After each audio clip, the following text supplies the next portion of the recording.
Hello dear students, I welcome you all to this YouTube channel जिसका नाम है 2G education. आपको पता है कि अभी computer awareness subject wise MCQ series चल रही है, जिसके हम ऑलरेडी 3 पार्ट्स कर चुके हैं। अगर आपने वो पार्ट्स नहीं देखे तो जाके प्लेलिस्ट में जाके वो 3 पार्ट्स देखिए। ये 4th पार्ट है। 4th पार्ट में हम और MCQs करेंगे और एज़ यूजुअल 5-5 क्वेश्चंस तो हम हर एक लेक्चर में करते हैं। ये इसलिए हम ज़्यादा भी कर सकते हैं, लेकिन ये इसलिए है कि ताकि जो लेक्चर जो है वो लंबा ना हो जाए। एक्सप्लेनेशन भी साथ साथ होती है और जिस क्वेश्चन का ज़रूरी ना हो तो उसका नहीं होता, लेकिन जिस क्वेश्चन का मैं समझता हूँ कि ज़रूरी है उसको एक्सप्लेन करना ज़रूरी है। तो ये सबसे पहले जो है वो सिलेबस है अकाउंट्स असिस्टेंट का, जो हमने ऑलरेडी डिस्कस किया हुआ है। पार्ट 3rd में हमने ये डिस्कस किया है, तो आप जाके पार्ट 3rd को देखिए जिसमें हमने ये सारा सिलेबस डिस्कस किया हुआ है। तो हम ये सारा सिलेबस जो है वो कवर करेंगे थ्रू MCQs, डिटेल्ड MCQs। तो नेक्स्ट जो MCQs हैं वो ये हैं। तो चलते हैं MCQs की ओर। क्वेश्चन नंबर 16, जो मैंने आपको बोला था कि ये कंटिन्यूटी है, इसमें कंटिन्यूस चलेगा ये सारा, या कोई भी जो लेक्चर है वो अलग नहीं होगा, सारे कंटिन्यूटी में होंगे। तो ये है question number 16। The first computer which provided storage is. सबसे पहला जो कंप्यूटर है जिसमें स्टोरेज का जो फंक्शन, स्टोरेज की फंक्शन थी, वो कौन सा कंप्यूटर था? EDSAC, एडवैक, mark 1, S. अच्छा क्वेश्चन है, आप ध्यान से देखिए। कौन सा पहला कंप्यूटर था जिसमें स्टोरेज का ऑप्शन था? EDSAC, एडवैक, mark 1, S. तो इसका जो सही ऑप्शन है वो है एडसैक। इसकी जो फुल फॉर्म है वो है electronic delay storage automatic calculator. EDSAC ही पहला कंप्यूटर था जिसमें स्टोरेज का ऑप्शन था। एडसैक ही सबसे पहला, दुनिया का सबसे पहला कंप्यूटर था जिसमें स्टोरेज का ऑप्शन था। और इसकी जो फुल फॉर्म है, फुल फॉर्म भी पूछी जा सकती है, electronic delay storage automatic calculator. Capable of storing data in a memory. इसकी ये कैपेबिलिटी थी कि ये मेमोरी कुछ भी स्टोर कर सकता था। Used mercury delay lines for memory. Memory के लिए इसमें यूज हो रहा था mercury delay lines. Mercury delay lines के इक्विपमेंट्स यहाँ पे यूज हो रहे थे जिसमें स्टोरेज का फंक्शन था। और इसमें वैक्यूम ट्यूब्स यूज हो रहे थे लॉजिक के लिए। Vacuum tubes for logic and mercury delay lines for memory. ये 2 MCQs अलग अलग बन सकते हैं यहाँ पे कि लॉजिक के लिए एडसैक में क्या यूज हो रहा था, वो था ये vacuum tubes. It was developed in 1949। 1949 में ये डेवलप हुआ था। किसने किया था? इसका डेवलपर था John von Neumann. John von Neumann इसका डेवलपर था। और first computer program was run on this machine. जो दुनिया का सबसे पहला जो प्रोग्रामिंग कंप्यूटर प्रोग्राम था वो इसमें रन किया गया था, एडसैक में। तो नेक्स्ट क्वेश्चन जो है वो है question number 16। The first general purpose computer was. पहला जो था दुनिया का सबसे जनरल पर्पस कंप्यूटर वो कौन सा था? EDVAC, EDSAC, UNIVAC, एडवैक।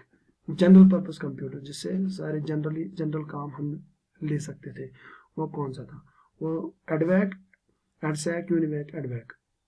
इसका जो सही आंसर है वो है यूनिमैक, option C.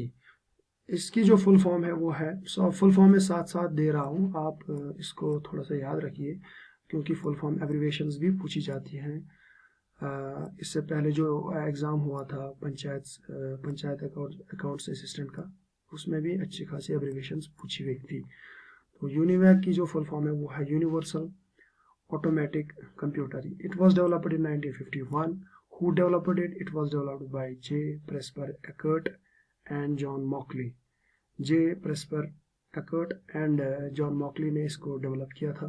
They also developed first electronic digital computer.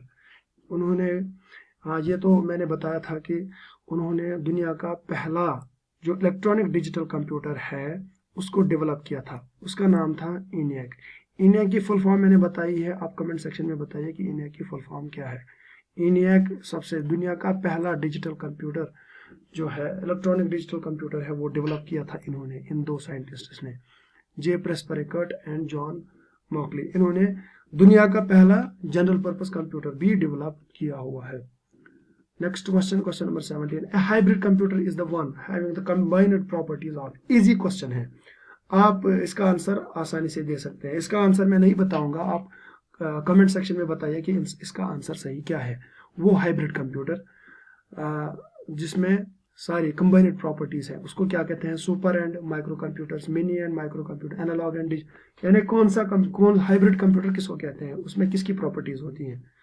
क्या उसमें सुपर कंप्यूटर्स और माइक्रो कंप्यूटर्स की प्रॉपर्टी होती है, या मिनी और माइक्रो कंप्यूटर्स की, या एनालॉग और डिजिटल कंप्यूटर्स की, या सुपर एंड मिनी कंप्यूटर्स की, या इनमें से कोई नहीं? आप इसका आंसर कमेंट सेक्शन में जरूर दीजिए। Next question is question number 18। First generation computers were based on. जो फर्स्ट जनरेशन ऑफ कंप्यूटर्स की है, आप इसका टाइम स्टैम्प बता दीजिए, क्योंकि टाइम स्टैम्प मैंने ऑलरेडी बता दिया है। आप कमेंट्स में लिखिए कि इसका जो पहला जनरेशन कंप्यूटर का है उसकी टाइम स्टैम्प क्या है, कहाँ से शुरू होता था, कहाँ पे खत्म। तो उसमें फर्स्ट जनरेशन वो किस पे बेस्ड थे? क्या वो ट्रांजिस्टर्स पे थे, कंडक्टर्स, आईसीज और वैक्यूम ट्यूब्स? इसका आंसर आप दे दीजिए। तो इसका आंसर जो है वो है वैक्यूम ट्यूब्स। वैक्यूम ट्यूब्स पहली जनरेशन जो है कंप्यूटर्स की, that was based on vacuum tubes. Next question number 19। First generation computers. चलिए, फर्स्ट जनरेशन कंप्यूटर्स का यहाँ पे टाइम स्टैम्प मैंने दिया हुआ है, 1940 से लेके 1956 तक फर्स्ट जनरेशन ऑफ कंप्यूटर्स का टाइम स्टैम्प है। ज़रूरी नहीं है कि आपके क्वेश्चन पेपर में दिया हो, लेकिन कन्वीनियंस के लिए मैंने लिखा है। फर्स्ट जनरेशन ऑफ कंप्यूटर्स की जो टाइम स्टैम्प है, टाइम लाइन है, वो है 1940 से लेके 56 तक। इसमें कौन सी प्रोग्रामिंग लैंग्वेज यूज हो रही थी? क्या ये मैशिन लैंग्वेज है, assembly language, high level language, या दोनों, मैशिन लैंग्वेज और असेंबली लैंग्वेज? इसका जो सही आंसर है वो है machine language. It is a binary number, it is in binary number, zeros and ones. ये जो मैशिन लैंग्वेज है, ये इंस्ट्रक्शंस एक्सेप्ट करती है in terms of zeros and ones, जो आपने सुना होगा। तो क्वेश्चन नंबर 19 कहता है कि फर्स्ट जनरेशन कंप्यूटर्स में कौन सी प्रोग्रामिंग लैंग्वेज यूज हो रही थी, and the correct answer is machine language. Next question is the time sharing became possible in generation of computers. Time sharing किस जनरेशन में पॉसिबल हुआ था? टाइम शेयरिंग पहले मैं बताता हूं कि टाइम शेयरिंग का मतलब क्या है। टाइम शेयरिंग का मतलब होता है कि जब एक ही मशीन पे डिफरेंट टर्मिनल्स पे डिफरेंट लोग काम करते हैं, तो उसको कहते हैं time sharing at a time which enables many people located at various terminals to use particular computer system at a time. एक ही कंप्यूटर सिस्टम डिफरेंट टर्मिनल्स और डिफरेंट पीपल यूज करते हैं, उसको कहते हैं टाइम शेयरिंग। तो ये सबसे पहले इंट्रोड्यूस हुआ था सेकंड जनरेशन में ये सबसे पहला इंट्रोड्यूस हुआ था। तो दोस्तों ये था आज का सेशन। अगर आपको लगता है कि आपने कुछ इस सेशन से कुछ सीखा तो सब्सक्राइब ज़रूर कीजिए हमारे इस चैनल को, जिसका नाम है 2G एजुकेशन। इसके बाद अगर आप चाहते हैं तो मैं लेक्चर सीरीज़ भी स्टार्ट करूंगा। जिस सब्जेक्ट पे भी आप चाहेंगे मैं ज़रूर लेक्चर सीरीज़ स्टार्ट करूंगा। फिलहाल तो MCQs चलते रहेंगे कंटिन्यू।